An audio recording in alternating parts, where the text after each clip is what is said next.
Um, Twofold we're here. One is I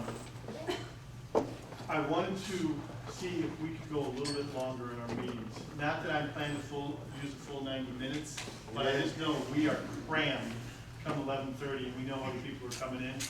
And so I wanted to see if there was a way we could go to 90 minutes for our meetings if necessary. I checked. Carrie Weber is the only person who has an 11:40 class. Is that correct? Oh. You don't, so you can stay. Yes, I was I do. gonna Yes, let I you. do. I was about to let you leave. I was about to let you. Wrong answer. Obviously, Carrie can't Okay, multitask. I was She going. couldn't really answer the Okay, question. that's fine. But I had Betsy look and say, who's got 11:40 classes? And said, nobody.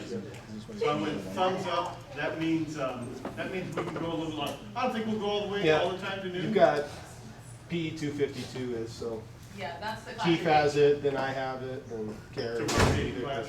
Okay, so someone will need to exit out. The majority of you can be here at that time. And like I said, I don't think we'll always go to noon.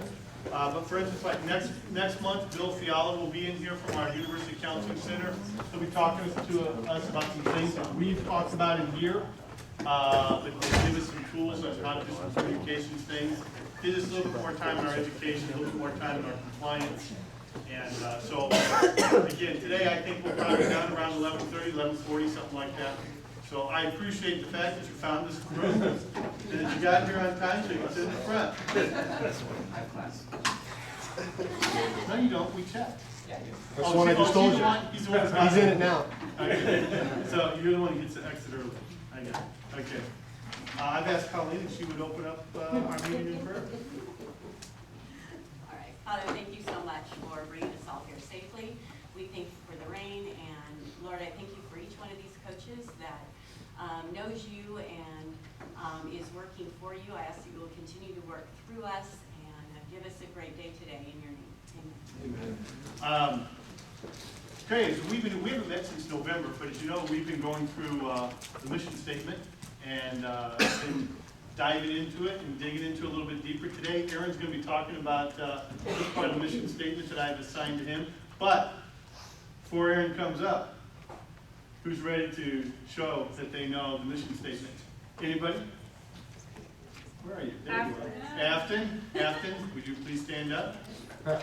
Afton, turn sideways, okay? Because everyone's now going to test you. Okay. So we build relationships that inspire the transformation of student athletes through the experience in Christ and competitive excellence, that equip men and women to prepare and lead. I think. Sir. I got something for you. I got some sort of APU guard for you. For being willing to stand up.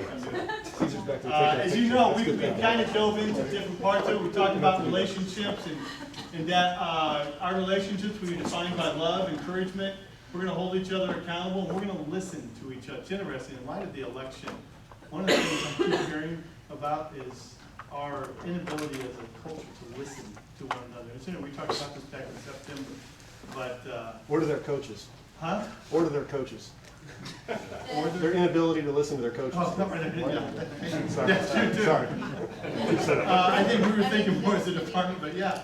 But that would be a sign of love if we listen to each other and not, instead of cutting each other off, talking over each other, telling each other what they should be doing or should not be doing. We talked about transformation. Mike came in and talked to us about that we need to love God and others, and serve one another unconditionally. And then Victor came in and talked to us about what it means to experience Christ. And before we can minister to our student athletes, we must experience Christ. I think that's a daily decision for us. Obviously, on Sundays or Saturday nights, we're gathering together as a community of believers in our communities of worship, and that's important. But on a daily basis, we need to be experiencing Christ through prayer, through study of Scripture, through community with one another. And then Justin came and talked about what it is to be competitive excellent in a Christ-honoring way, and that we should work unto the Lord and not man, because excellence honors God. And that's a line that comes from our president, John Wallace. But competitive excellence is about knowing the audience of one.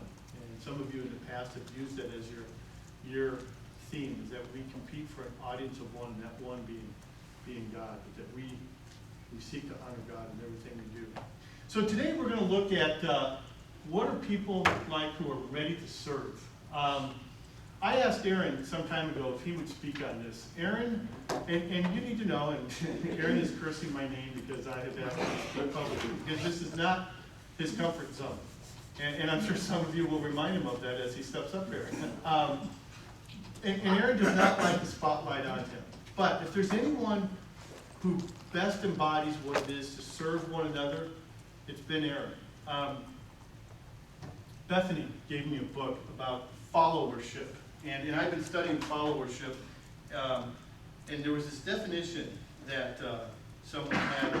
They said, in order to explain the concept of left, you must explain the concept of right. You can't explain left without explaining right. And it's kind of the same thing with leadership. You can't explain leadership unless you have followership. And part of followership is people who maintain the culture and the integrity of a place. And that they, by their actions, not necessarily their words, they keep a high level of integrity within a place. That's been Aaron. That is Aaron. Aaron he is working, he is serving, and you know his expectations. And his expectations are to bring honor to Azusa Pacific, because Azusa Pacific reflects God. And so I asked him today if he would speak on servant leadership. So with that, Aaron, I hand this over to you.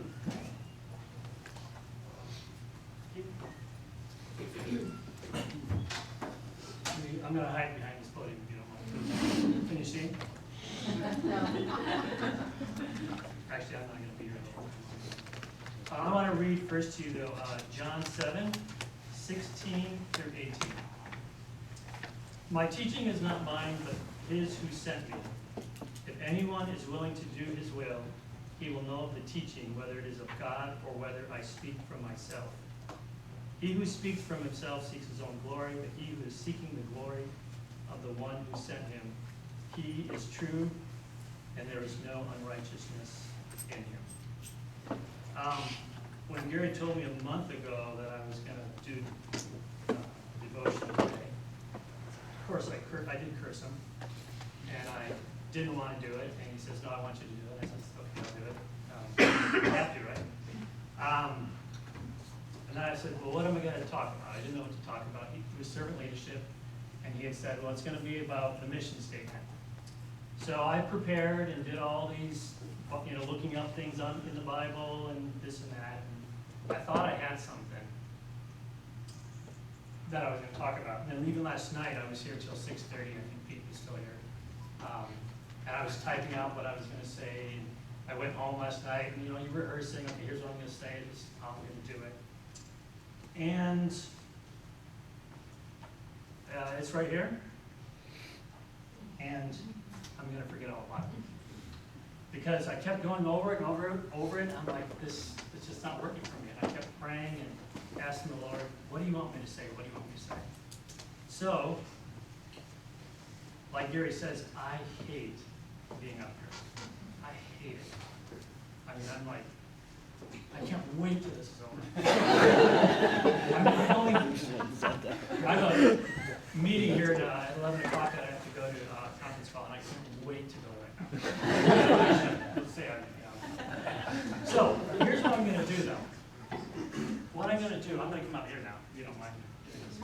Because I want to be relaxed about this. Because I don't want to hope I can sit on this. And I'm going to tell you not what I hate, but what I love.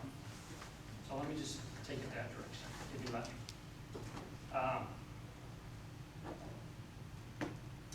I may get emotional, so forgive me. First of all, I want to say I love Jesus.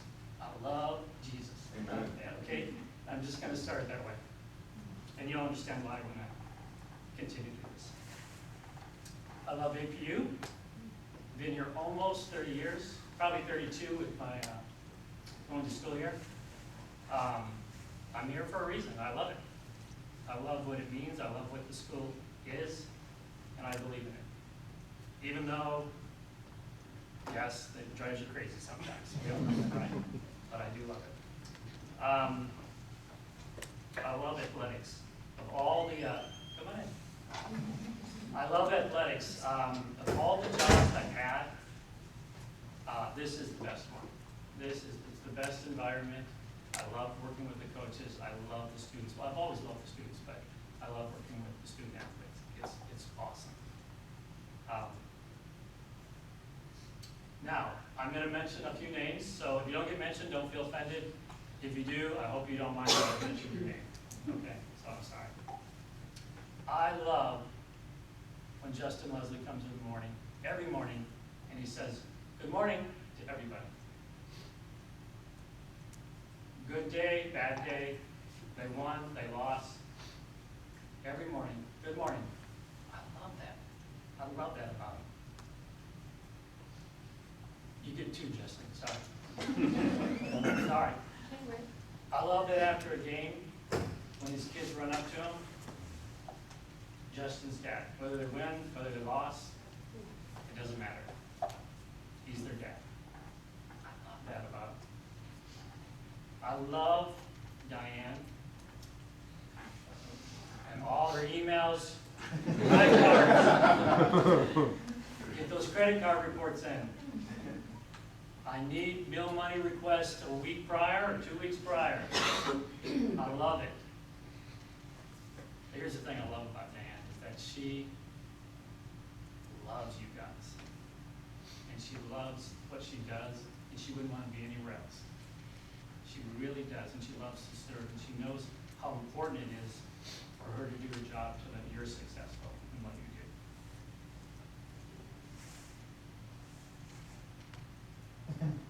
I love Paul Spagus. You lost me. That was Going back to that gate list. But I love when I get texts from Paul, emails from Paul, phone calls from Paul. I'm at my desk every day. I love his passion for his program and for his field and for everything. Because he cares about his players, he cares about all that. He loves to serve them. I just love it. There's nothing wrong with that. I love it, Paul. Love you too, brother. Did I tell you I love Jesus? Did I say that? Okay. When Janice was here, I loved that Janice loved Christmas.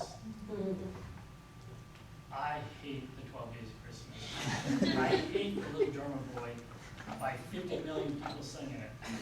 I hate it before Thanksgiving. But Janice loved Christmas, and I loved her for it.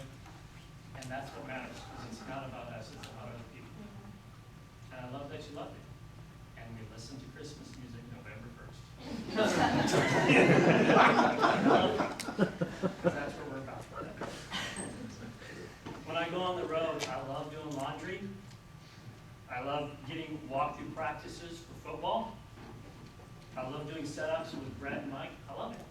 Because I know that when we do those things for you guys, you can concentrate on coaching, and being with your students, and serving in that way. And I love all that. I love listening to students, and you know that. Because if you go by my desk or my office, you always see students there sitting on the couch or in the chair next to me, and I love it. And if that means that I have to work an extra half hour after work or an hour after work, I don't care. I love listening to them. I love to hear their stories. I love remembering what they say and asking them about it later, about their family, whatever's happening in their lives. It's important. It means something. I love greeting guests that come into the office, looking for something, trying to find one of you coaches, making them feel welcome, important. I love trying to deflect them from you. Amen. When it's a 5'5" point guard that wants to join the basketball team, and I know there's no way in hell that he's going to make it. And so I try with all my might to be as polite as possible and to deflect them from going back to the coaches, or I call Casey. But I love it. I love being there for you and doing that and serving you in that way. Because that's what we do. But I also love that they can walk away feeling like they've been heard and that APU is a great place and that we do care. I love that my student worker years ago was picking up papers as we were walking that were on the ground. And I said, why do you keep picking up all the papers, all the trash? And he says to me, because that's what you do. Okay, it was nice, that's flattering. It scared the crap out of me too. Because it meant they're always watching what we're doing. They're always seeing how we live, what we do. So I loved it, and it made me think, man, I gotta live right, because they're watching. I love a 6'9" redhead is on the basketball team, Pitar. I love that he knows Jesus now.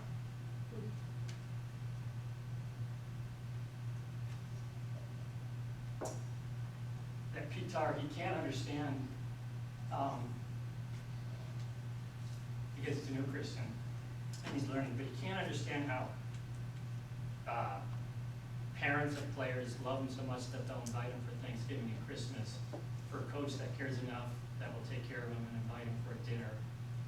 That a guy that sits at the front desk meeting will have Bible studies every Saturday with a bunch of the guys. He can't figure it out. He gets it, but he can't get it because he's never experienced that. But he loves it, and I love that he loves it. And that's who we are to these students. I love that I got a text message about a month ago from a tennis player who's on the tennis team. And he says, Aaron, I want to know about Jesus Christ, and I want to live for him. And I'm blown away. I love that.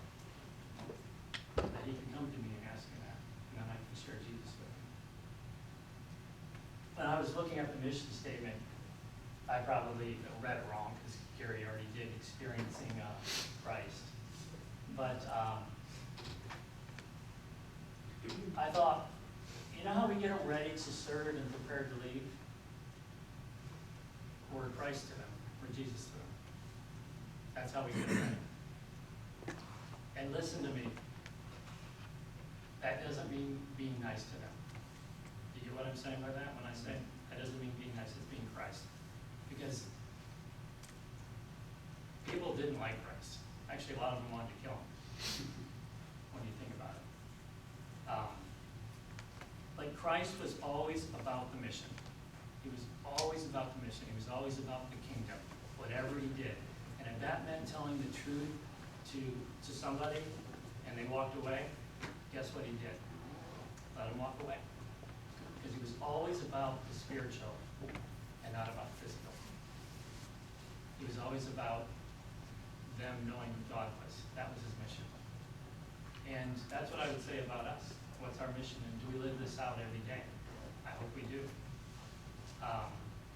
It's worth it, believe me, guys, it's worth it.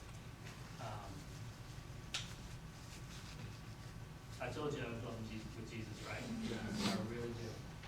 And yeah, I would say be like Christ. You won't have anything to worry about because he's the best example.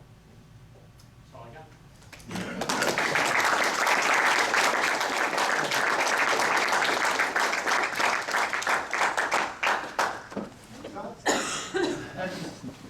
Wonderful job. Emotional roast, though. Well said, Aaron. Thank you very much. I'm reading the book right now by Barry Cooper, who's the president of Biola. And the title of this book is Love Kindness. And love is a verb and kindness is a subject in this. And he's talking about the lost Christian virtue of kindness. And a lot of what Aaron said is a lot of what Dr. Corey is saying in his book. but I just read a chapter just last night about how he was watching a Jewish man, a Hasidic Jew, on a flight. And he was trying to match up this Hasidic Jew's values with how he was living out his life. And his finding spots where it wasn't matching. And then he realized that's what people do with him as a Christian. That people are always watching how we live our lives, whether we know it or not.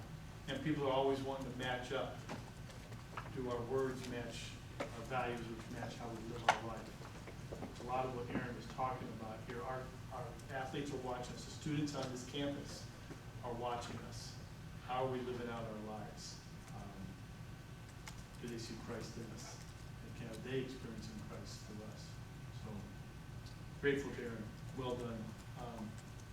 So, let's move to a moment of celebration. Talk a little bit about our fall. Just want to talk about some specialty awards from this past. Now that our fall is complete. When we last met in November, it wasn't complete. We had about 25 all-conference athletes from the fall. I didn't list them all up there because I just didn't have enough room. But I thought, I'll point out some of the specialty awards that we had from some of our sports and give some honor and recognition to our fall sports and the good job that they did. And you see women's soccer and football, volleyball, cross country up there. But football and soccer both won their conference championships. And a shout out to Jason Sorrell and Victor Santa Cruz, who were their respective conference coaches of the year, for leading their teams to the championships. Haley Patterson was an All-American and was a Pac West Defender of the Year. Sarah Klinkenberger was the Pac West Goaltender of the Year. Over in football, C.J. Broussard, a wonderful young man. I really like C.J. a lot. His sister is also here playing softball for us. C.J. was an All-American. Our quarterback, Andrew Elfers, was a GNAC Offensive Player of the Year. And Weston Carr was the GNAC Freshman of the Year. I believe, Weston's brother, Austin Carr, was the Big Ten Wide Receiver of the Year at Northwestern. And neat little thing going on up there between Weston and Austin. Volleyball, Julianne Miller was our Pac West Freshman of the Year. And in cross country for the second straight year, Eileen Stressling was an All-American for us. So it's really a terrific fall. And congratulations to those individuals. Congratulations to those sports for conference championships. I talk about results being important because it then allows us to speak into the relationship factor of life. And I'm glad that we do well in our competitions. And so congratulations to those coaches and athletes and those teams for their accomplishments of this past year.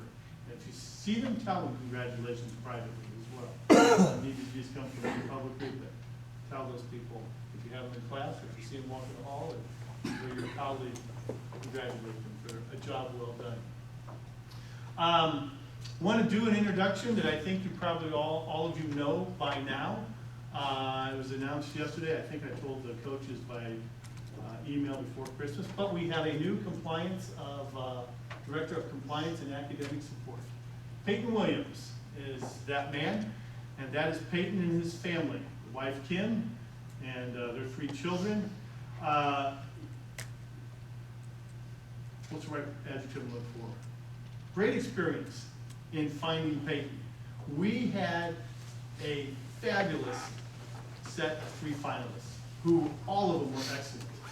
And it's interesting, I'll tell you the story about Peyton. To be honest with you, Peyton was the fourth finalist we were going to interview.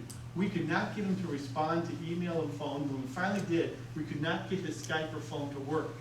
And all along, we're going to kill it, kill it, kill it. We know who we're going with.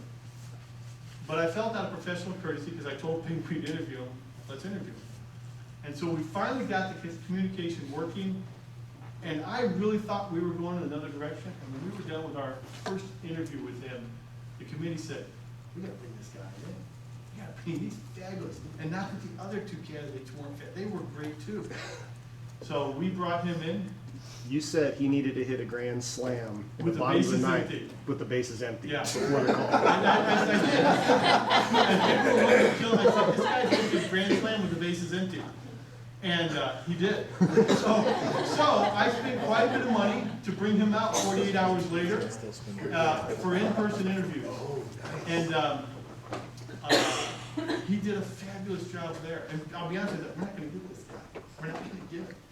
And He passed us all the tests. He met with Franson, met with some of you as well, and we made an offer to him. And he said, I'm in. I went, great, that's awesome. So, tell you a little bit more about Peyton. He spent the past 7.5 years at the NC2A office in Indianapolis. He's worked in the academic and membership affairs. He was told he would never get a job at the NC2A because he'd never worked on a campus. And he went and applied and he got it anyway. I talked to his boss, I talked to Katie Willett, some of you know Katie, and I talked to Peyton's boss. They love him, spoke highly of him.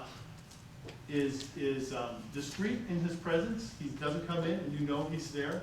Works behind the scenes, has a little bit of an errand to him, but he is very, very confident when it comes to compliance.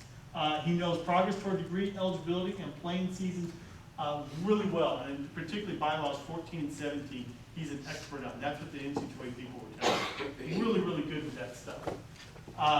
Got a law degree from the University of Minnesota, so he's a lawyer. Went and practiced family law for 3 years in his wife's hometown in Bakersfield, California, and he said, what I was hoping to do in family law, I wasn't able really to do. He said, but I knew I wanted to help young kids. He goes, I was hoping through family law I could help young kids, and he couldn't. And so he says, I love sports, I loved athletes, so I wanted to go work for the NC2A. And they said, you'll never get the job. And he got the job, and it's been wonderful. He was not kicked out or anything. They wanted to keep him, but he really wanted to get onto a campus so he'd have more face-to-face interaction. Be honest with you, when we were transitioning from Susan to Jackson, he knew there was an opening, and he considered calling me and saying, Gary, could I apply for it? He chose differently at that point in time, and probably for good reason and for God's sovereignty. But anyway, got a law degree from the University of Minnesota. He's a huge student athlete advocate. You will find in him that the student athlete experience is very important to him. And he's so excited about using his faith and his testimony with our athletes because he's never been able to really do that in his current setting. He's traveled to a lot of campuses. He knows what a lot of campuses do, has seen their operations, and speak to their athletes, but he can never really bring God into it. He can bring biblical principles. And he's so excited that he can speak to our athletes. He's going to, look at his personal story, raised by a single mom, grew up in the home of his grandparents. So he understands some of the situations that our student athletes are coming into, and he'll be able to speak to that. He's a Moreno Valley native, was a 3-sport standout at which high? Was it Moreno Valley High? He was a rival of Justin in high school. It's interesting, Justin had no idea he was a candidate. He just looked down and said, Peyton wins. I kind of know what Peyton wins. And so he's from Moreno Valley. I know this guy. He and Peyton used to battle it out for the conference championship in basketball. I've heard mixed stories as to who won. Peyton says he won. Is that true? We split. He won one year, we won the other. He never mentioned that you won. Played basketball, played baseball, played football. Thought he was going to go into baseball. His grandfather wanted to go into baseball, thought he'd get drafted and play professional baseball. But then Fresno State came along and offered him a football scholarship, full ride. So he went to Fresno State, played there, then played 2 years in the NFL, 1 year in the CFL. So played some professional football. He's a director of sports ministries at his church. Again, he loves to be around kids, loves to help them out, loves to use sports as a way to teach God to them.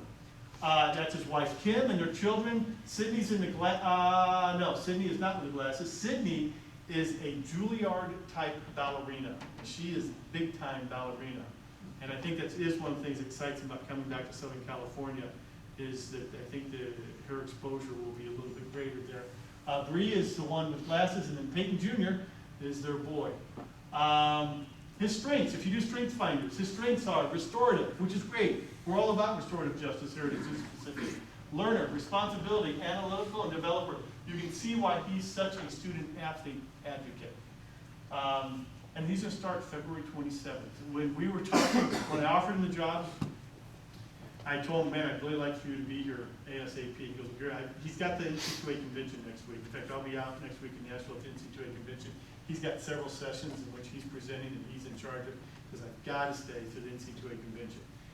And then, because Callie has done such a great job, I realize that we can give him some time. I want to give him his family some time to find a place to live, to adjust to what's coming up. And so I said, how about February 27th? He said, yeah, that would be great, because it allows their family to adjust, and because we're moving along at a pretty good job, pretty good pace. He will be here. We're going to fly him up Sunday, January 29th. He'll be here for orientation on Monday, January 30th. He and Kim will go look for housing on the 31st, and then he'll be here for our signing day on February 1st. They'll be in the office, and I'll have him go around and meet you. And then when he gets here, when he starts on February 27th, that's going to be his first week is going to be meeting with you one-on-ones, 30 minutes, going to people on campus and getting to know the Keith Halls and Terry Francis and DBHs and all those people here on campus. So anyway, very excited about his arrival. I want to say a public thank you to Victor, Justin, Mike, Joe, and April, the original committee members. Thank you to Paul and TJ, and also Mona Thaxter, who joined in toward the end when Peyton was brought in. It is not easy to do a search in November. We have sports ending and going into playoffs. We have sports starting. And so it was pretty demanding on you guys. I'm grateful for your time and your work. Anything the committee would like to add about Peyton? Any comments? Or anybody have any questions? Any of your recollections or impressions about Peyton? All right, well, that being Well, I would say, I mean, this is a guy that, like, he could play. You don't make the NFL if you're some scrub. You just don't. He's going to be fantastic with your student athletes, so I think you'll really be able to trust him, and his perspective is something that most of us can't even offer. It'll be a really exciting addition. good family man, and he will engage with you very well. What I'm handing out right now was his vision, mission, and values of APU compliance that he gave us during his interview.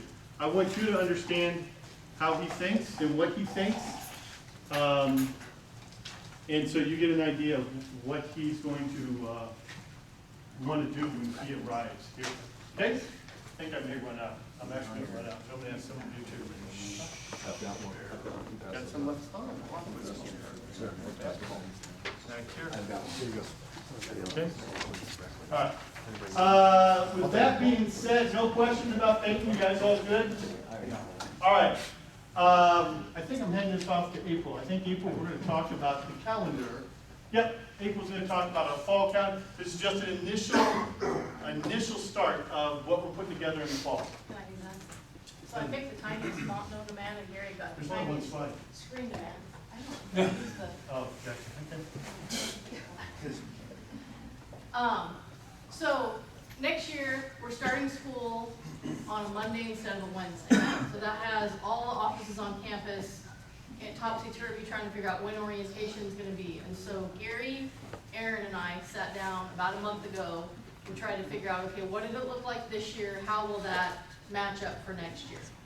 So I'm giving this to you because we've proposed dates, but I wanna run it by you to see if there's anything we've missed or something that, you know, perspective like that would be really better. So we started off with the first NCAA competition, which is August 31st. So then we do our math and work backwards. Football and the fall sports, it'll be very similar for you. So football, we're anticipating you coming back on the 8th. We'll do our education, that meeting that morning, and then we'll do your physicals all afternoon. You'll have the next day on the 9th, do your compliance, and then do all your meetings, and then your practices start the 10th. So that's, for you, nothing really is changing. Same thing for the rest of the fall sports, unless you tell me otherwise. I heard you guys like coming back on that Saturday. So what we have planned for you is to come in the morning. We'll do the education that morning again, both the compliance and the sports medicine. As long as it's 12. That is correct, the 12th. So you'll do that in the morning, and then we'll get your physicals knocked out in the afternoon, and then you guys will start on the 14th. And because we start on the 12th, that means you can do Kumbaya with your teams on Sunday. What it changed, and then just the other dates, so your practice at the 14th, we have tentatively scheduled for the rest of the fall sports to do your Title IX on the 15th. We'll get those times to you. And then football, we have set for you to be the 17th. That's one of your one-a-days So What is that set for you? the 17th. No, what is it? The Title IX meeting. So we set that to be on the one-a-day, not the two-a-day. So for the rest of you, the winter and spring, this is who it really affects, and so this is where we need feedback if this doesn't seem to jive with you. So the first day of school is the 28th. So we're allowed to bring people back on the 24th. That's when housing and meals will start.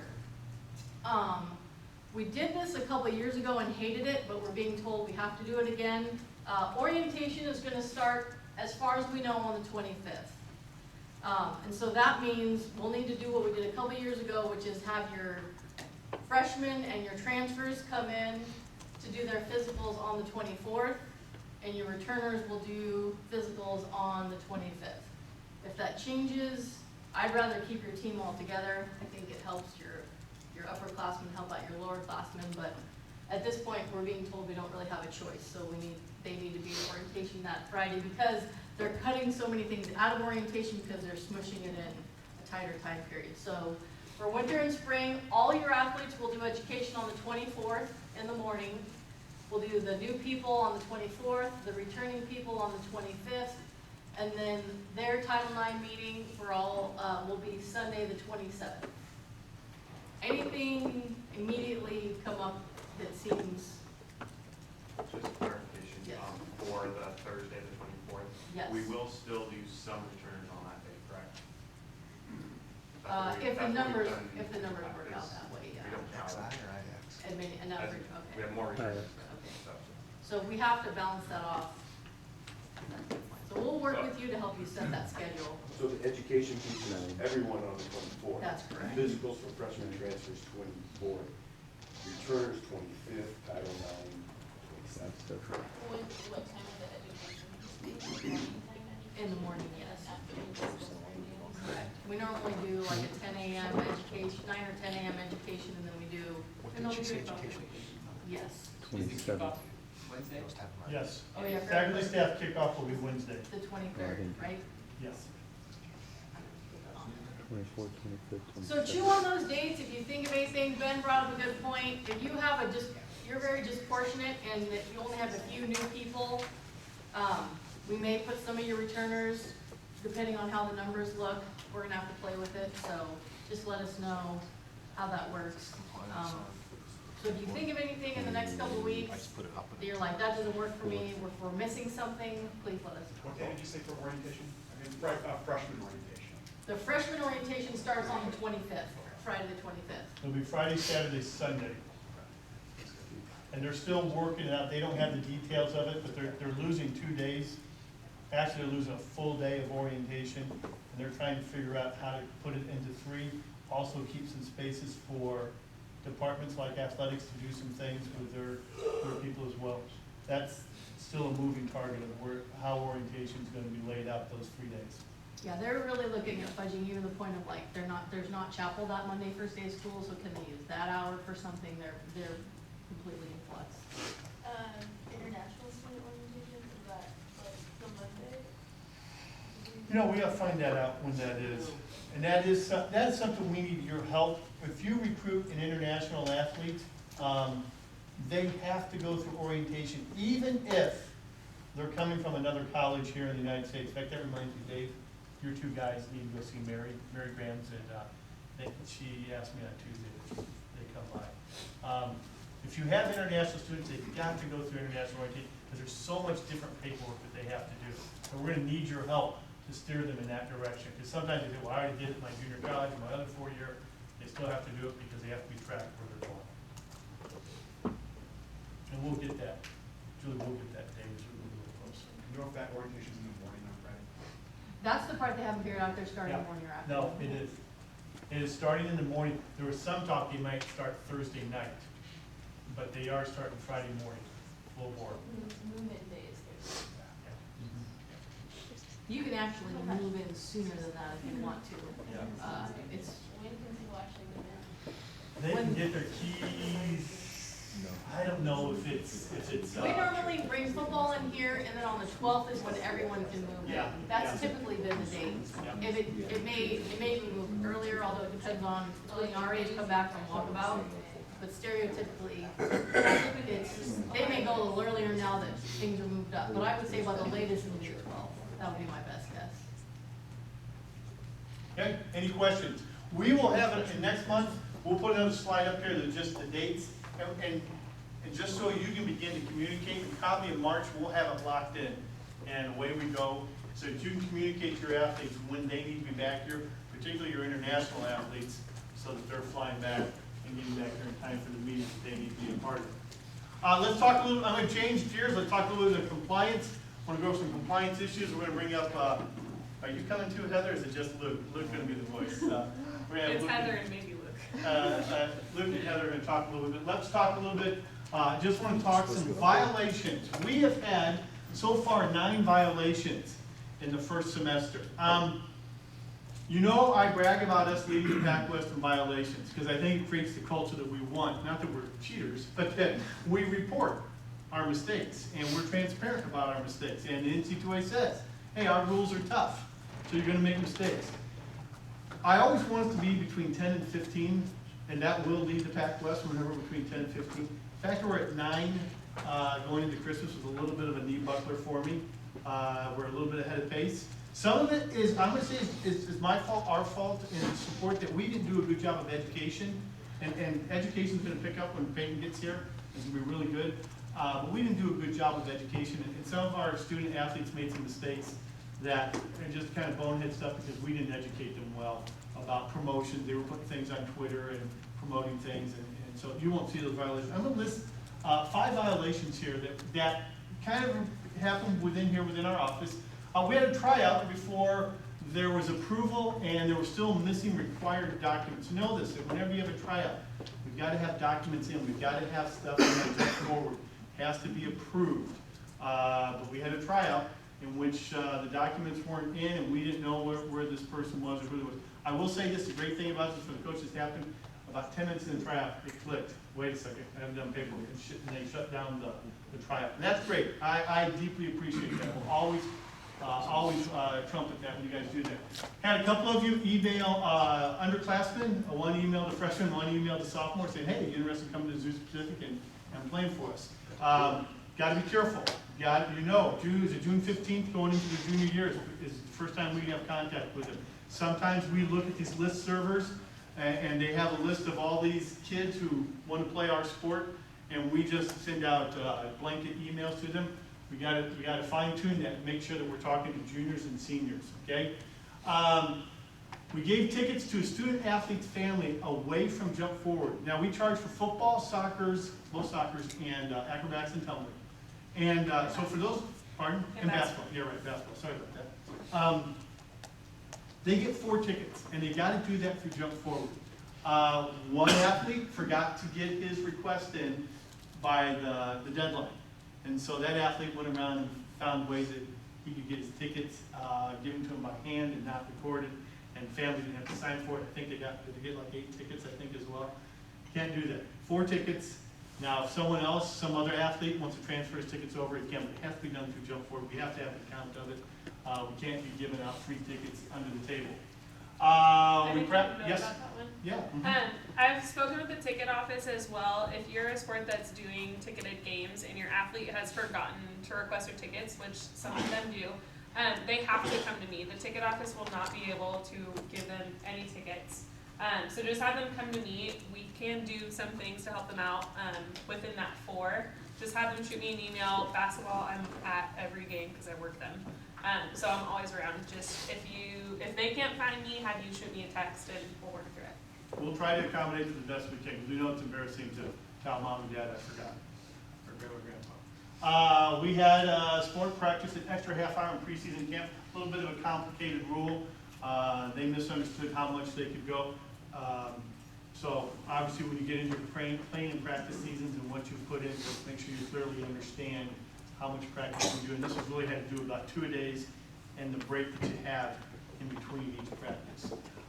We had an official visit before there was an approval or even the name on the IRL. This one was a little bit of a knee buckler because this one was kind of recruiting 101, maybe recruiting 099. Reminder, always put your people that you're even somewhat interested in, put them on your IRL. I would encourage you, take 15 minutes each week, have your assistants, just keep updating your IRL. Make sure that people that you're interested have registered with the NC2A. You're not gonna be able to put them on your IRL unless they register with the NC2A. But that's just some maintenance stuff that you gotta do 10, 15 minutes every week. Just double checking that, because that's a neat bug that makes the NC2A look at us like, do you guys even know the NC2A rules? I will say this, when you have a new admit, give the name, even before you get in your IRL, shoot an email to Callie and to Carly Bodies. And they will take care of making sure that it gets to Danae, it gets to Heather, it gets to Luke, it's whoever else is in the process. But make sure you include Carly and Callie in all of your communications of people you're remotely interested in. That person's not 5'5", but that person that is 6'2", 240, and has some meat to them, you think I might want this person. Always keep updating your IRL so we don't find ourselves in this situation where the person shows up and you forgot they were doing an official visit and we don't even have word 1 done on them yet. So remember that. Always start with Callie and Carly in terms of getting names. Let me read something from the operations manual. Just as a review, an official visit request form must be submitted and jump forward at least 2 working days prior to the official visit to take place. Love for you to get that 2 days, please. But I understand this. I know you're going to have some people come in and fall into your lap. And we'll work with that. We will work with that. And we know it may be only 6 hours. We're going to be here at noon and it's 8 o'clock in the morning. We'll try to get that done. But please honor to the best of your ability 2 days. For the request to be approved, the following prospective student athlete information must be provided by the coach, either on the NCAA IRL, scanned and jump forward, or it must be in the AP admissions office. Official and unofficial transcripts of the most recent grade, registration with the NCAA Eligibility Center, and placement on our IRL. Those 3 things must happen. Upon receipt of the request form, the compliance officer will review the status and confirm with admissions that the prospective student athlete will not be eligible or is not admissible, or if adequate information are not submitted or made, the request will be denied. That's straight from our compliance manual. Please keep that in mind so that we are doing our recruiting correctly. And re-emphasize again, include Callie and Carly in your communication of their name. The sooner Carly has it, the easier it is for admittance and getting them processed through. Okay? I'm going to turn it over to, I think, Luke and Heather. We're going to talk just briefly about SAP, Satisfactory Academic Progress, and its impact upon the university and upon us, particularly here in athletics. You want to talk from back there, young man? Sure, Heather, go ahead. Well, it'd be helpful if I could read that from here. It's what you sent me, young lady. Federal law requires that a student must maintain SAP to be eligible for federal student aid, and it is measurement by which APU determines current standing. Good academic standing, warning, probation, or suspension. So basically there's 3 categories of SAP. The first having a cum GPA of a 2.0. Second, that they must complete and pass 67% of all attempted units. And that they cannot take more than 180 units basically. At 181, they've taken too many classes and we will cancel it. So how this works is they'll first get a warning letter from the financial aid office. They have 1 semester to correct it. If they do not correct, if they're not in good SAP standing by the end of that semester, they get put on suspension. Where we do cancel aid, including athletic scholarships, there's really nothing I can do about it unless there is an extenuating circumstance. That means an illness, an accident, hopefully not a death, but things like that. It can't be, it was my first semester in school and I just really struggled and I didn't know what to do. It has to be extenuating. The appeal process goes through me, so I can always be in contact with you if there's ever any questions, and I'll try to warn you. The good thing is now, and I'll let Luke speak into this, is that the Office of Academic Advising is now contacting students as soon as they're on warning as well. So anytime they're not in good SAP standing, they're getting contacted from my office, as well as the Office of Academic Advising. I think they're being required to come in and meet with Luke. And your office is also aligning your policies with the financial aids. So we changed our probation policy, so I think it's 27 students who would either be continued on probation, dismissed, or brought onto probation. There's 27 student athletes that are no longer on probation because we changed the standings. Just to SAP. Correct, yeah, just for this semester. So our old requirements were a little absurd, where we had dismissed a couple students from the institution that had 3.0s, but it's because of those Ds, Fs, and Ws, so it needed a change. This new system is great. It also means, though, that a lot of student athletes, if they're not passing that 67% those first few semesters, there's a little less room for error there. We have some student athletes, they're being brought into their warning semester because they maybe failed first year seminar, some of those first courses. So that's where we're gonna make sure those students are gonna meet with me. We're gonna make sure we have plans. We're gonna work with grad assistants and Callie and then Peyton to make sure for academic support that we're on top of that. It's gonna make probation a little easier. I think we only have 8 or 9 that are gonna be in that warning or the suspension area, but this is a great semester. So as we transition, we're gonna kind of work with student athletes, with you coaches, to make sure we're all on the same page. This does count for students that are transferring in. So one of the biggest challenges is gonna be some of those transfers who are bringing in a bunch of units. If they attempted them, we have some 5th-year guys who are trying to graduate. They're right at the SAP warning semester. They're gonna be fine because they're gonna graduate, but they're gonna show up on those rosters. Those won't be big deals. Comment I want to make to, I believe, in the past, we've been somewhat worried about losing students in December.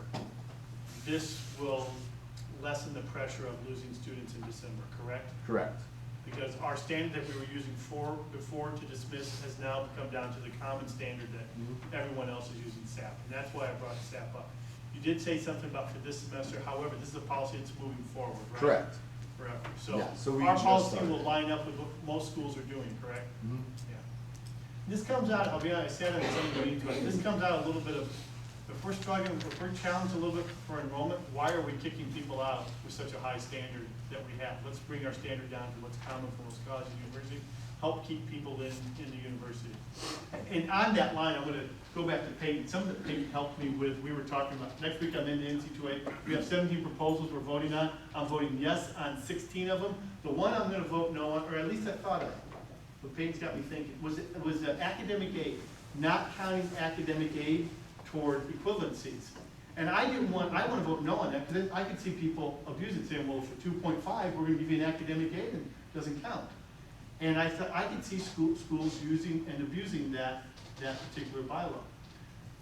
Peyton was saying, well, Gary, think about it from this standpoint, we want to try to get as many kids into college as we can, and we want to keep them in college. We're chasing them off left and right.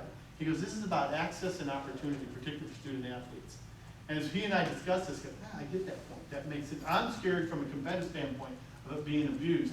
He's looking at it from an opportunity of opening up to more people. And that's one of the things I like about him. He's going to bring a kind of a global perspective that sometimes I think only in the competitive terms, but he looks at it in opportunity terms. So, and this moves in that line too. It's how do we keep kids in school? Let's keep helping them, and let's not create such high barriers. Any questions about SAP for Luke or Heather? Luke or Heather, do you have anything else you want to talk about with compliance? If you have student athletes missing practice with classes and they're upperclassmen, they're probably going to have to stay in those classes. If there's other ones where it's gen eds or the lower division courses, let me know. We'll try and see if we can move stuff around. Some of those are just tough spots if they had holds and had to register late. But if you have any class questions or things like that, or student athletes that aren't on probation, if you want a little extra academic support from our office along with the GAs, let me know. Callie, do you have anything? Yeah, I have a couple. Men's soccer and football, you guys are the only ones that have some pending athletes that are not cleared for practice. So make sure you're checking out the Google Doc. Afton's been great the last 2 days and is rolling your athletes in your sport and weight classes. But please be reminding your students that if they're not enrolled in those classes, they should be, unless they're maxed out at units or they're staying part-time. We want them in those so we don't have to retroactively add them at a later date. And study hall emails should have gone out for everyone by now, except for football maybe. So requirements will be out and study hall starts next Tuesday. Okay, any questions for the compliance people? All right, I'm going to hand this back over to April. We got to do a little bit of education. I'm going to walk with you out the door because I didn't talk to you for a second. So we need to do some sudden cardiac arrest education. We need to take us through some slides. These are things that we need to know as coaches for our athletes. Here you go. Shoot, I was gonna have you be the guinea pig. Yeah. Shock for the Jesus, not you. Maybe loves Jesus. All right, so sudden cardiac arrest, are you prepared? This is the one that I think is gonna affect your personal life, your family, your children, and maybe even your colleagues. They don't call us the cardiac coot sometimes for nothing. So, sudden cardiac death occurs in 1 in 43,000 athletes per year. The chance of survival, this is the big one I want you to know, decreases by 10% every minute after they collapse. So after every 60 seconds, they lose 10% of chance of life. The average EMS response time is 6 to 8 minutes. This is kind of the presentation I gave to legal initially to get them to pay for AEDs for us, because after 8 minutes, you have 80% less chance of living. And so the single greatest factor is the early use of an AED. And so we're going to go some of that. So we want you to use those early. So this is a horrible slide on this room. Basically, this is just showing you the time and the minutes as they go by, your chance of life going down. People belabor that. So you know, but the student athletes are screened. Something just as an FYI, the big, are we going to do EKGs for athletes? It's on the precipice of changing. We talked about doing mass ones here. Actually, what our team physician would like to do is they make a machine now that any of us could operate and put on somebody, and he's done enough EKG reading that he'll be able to read it. We didn't initiate it yet, mass across everybody, because there was a company that wanted to come in and do it, but then we were afraid who were going to use to follow up. We didn't have a good cardiologist. Like if for orthopedics, if something happens, I can get our guy to comp a visit. I don't have a cardiologist yet to comp us visits at physicals, and so it's something that will be coming, that we're aware of, but it's not quite there yet. So basically, we have a written plan. You guys have all seen our EAPs. You've determined your phones, your reminders. So just remember, for those of you who do not have an athletic trainer with you, make sure one of your assistant has a phone on you in case we have like lightning. Because apparently last year was El Nino, but this is the year we're getting the rain, so it's just a little late. You've all been trained in first aid CPR, know where your AEDs are, depending on whether you're in the weight room or on the track or at your field or at the pool. Just take one time, if you guys could, coaches wise, before practice and locate, there it is, we do it. You know, you're calling, so if it's a basketball practice and Ben's not there, Justin's gonna tell Casey, because you probably run through people better than I feel like Peter could. So you can go get that AED in the hallway, you guys know where that is. And then practice the plan, where you do that stuff. So this is what our AEDs look like. They're in this box. Some of them have a button and some of them don't. So the buttons to hit the shock. If it doesn't have a button, it'll do automatically.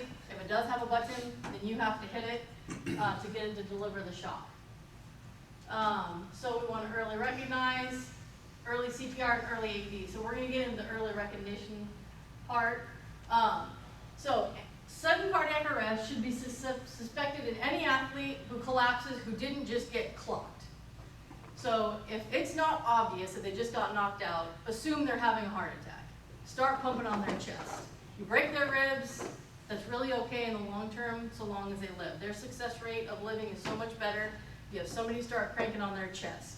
You guys remember the Hank Gathers when he was like flopping around the court a little bit because he was having a seizure? Well, he wasn't having a seizure, he had had a heart attack, but sometimes they'll twitch, sometimes they'll gasp a little bit. So if you hear a gasp, that doesn't equal breathing. So like I said, if they didn't get clocked and you don't know that there's a really good reason why they're unconscious, assume they're having a heart attack and send somebody cranking on their chest and somebody go grab that AED, okay? So this is something too that you guys are now educated. You have kids that play volleyball, softball, baseball, whatever out. I'd say take these principles there because most of the general public won't know that. So remember, it's a sudden cardiac arrest unless proven otherwise. So you're going to start your staying alive CPR. Make sure you're getting deep enough. You're going to put the pads on. So as soon as the AED gets there, you're going to grab it. This is where this would be really fun to do with Gary.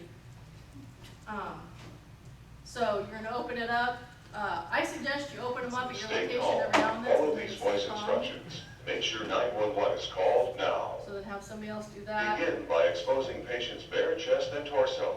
Remove or cut clothing if needed. So then it's gonna walk you through. Now, you don't have to wait for the prompts.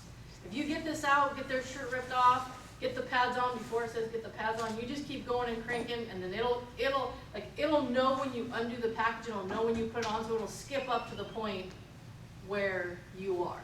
So, that's it. Like I said, honestly, when we first got these, and even now, we probably have a higher chance of using this on a fan in the stands, which may be, you know, one of your loved ones, or on one of us, because we're older than most of the athletes, unless, you guys remember Kim Dustin, her favorite word was commotio cordis, and that's if you get a direct hit right in the chest, which is more likely with baseball or a football. If you get that hit in the chest, then your heart can stop. That's kind of the main athletic one that's gonna happen, that a defibrillator is gonna be really helpful with, but, for the most part, it may be an official, be fun to shock one of them. All right, so we've gone through that. If they're unresponsive, you're gonna grab the AED and shock them if necessary. So this one does not have a button, so it's gonna say all clear and you better step away, because given the shock, whether you're ready or not, here it comes.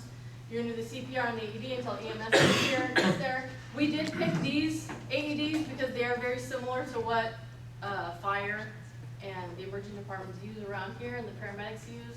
And so they can actually transfer the data to further care, and that's all I got. Thank you. Any questions for April about sudden cardiac arrest and AEDs? Yeah, I have a question. Yes. So if I strap that on someone and it shocked them, then I go back to compressions, or how do I know? Then you just, then you'll let it read an analysis And real will quick. it tell me to go do It will, compressions? it'll say resume CPR. So, So then I take everything off, or am I gonna get shocked? just leave it there, just leave it there and keep going. Okay. It'll prompt you, it'll say, shock delivered, begin CPR. So then you continue CPR until it tells you that's gonna start analyzing again after that. And then it might say clear, we're gonna zap again. Yeah, it'll analyze it, and it'll determine whether or not they still need another shock, or if there's not, if it senses something, it will say, no shock advised, but then continue CPR unless you start getting signs of life. Okay, Sarah? yes. If we're in a wet space, we're able to move into a dry area and then do it, right? You only We're need able to, move it? if it's just damp, you can use it. It's only if they're submerged, like there's like if it's a large puddle of water. pool. Yes, if So not they're in the in the pool, Right. but if you got them onto the side, onto the deck, and there's like, and it's wet, a little bit wet around, that's fine, as long as it's not like a large standing amount of water. Just drag my other two. And they also, they have, you can, like, you'll wanna grab a towel and like quickly dry them off, but if they have a little bit of, dampness on them, as long as it's not wet directly on the pads, and they have, these should all have like scissors and gloves and stuff in it too, so you can expose and do all that stuff. There also is a razor in case you get hairy chested individual. Clean up that area. So in case Don Lawrence is here, for sure we would have that one out. Get the shears He'll out. be thrilled that he came up in our meeting. Yeah. All right, and just so you know, we're done, but just so you know, there's no one in this room until the 12:50. So you are free to stay here. Any questions, any comments on anything that's been said? Any questions that you want to ask in front of me? I mean, in front of everybody, to me. Oh, actually, one more. Yes. Sorry, Pat. Signing day for football and soccer is coming up. If you guys had an official visit in the fall, make sure that we have their up-to-date transcripts with their fall grades posted on them. So if they came in the fall and we had official or unofficial Zenith grades for the last spring, make sure that we have through the next fall before you submit for an NLIGA request. And those are due to Heather Ernest by Next Wednesday. next Wednesday?